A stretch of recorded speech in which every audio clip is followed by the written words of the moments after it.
Bonjour et bienvenue sur Codable avec François Jola. Aujourd'hui on va se poser une question. Où sont passées les polémiques autour de Microsoft? Il se trouve que les autres GAFA font face à des polémiques et des poursuites antitrust dans tous les pays, et Microsoft réussit comme par enchantement à y échapper.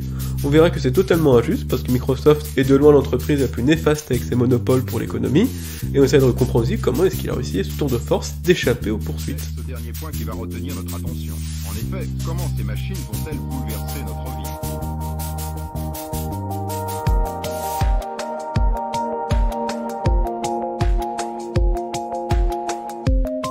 Alors la première question que vous peut-être répondre, c'est de voir comment est-ce que Microsoft a réussi à esquiver les polémiques.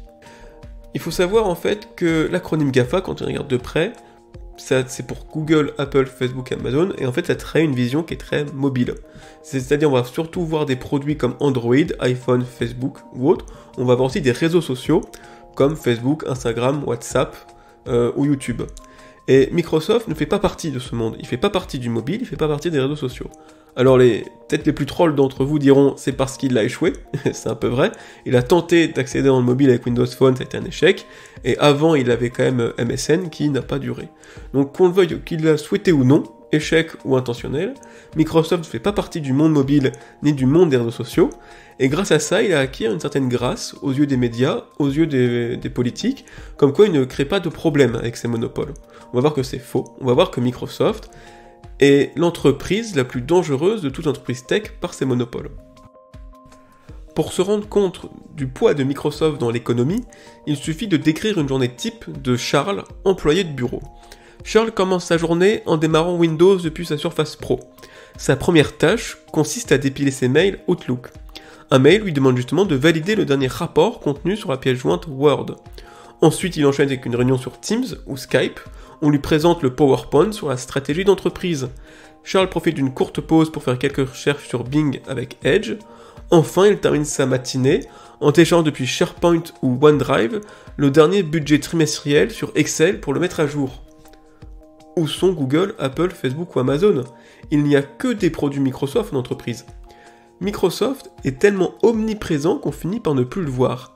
Absent des GAFA alors qu'à mon sens il mérite la première place en MAGAF, il détient le monopole du PC depuis toujours avec Windows, dont il force même l'installation par défaut. Beaucoup de logiciels ne fonctionnent même que sur Windows, rendant toute migration vers la concurrence impossible. Il détient aussi le monopole des documents avec Office, un quasi standard.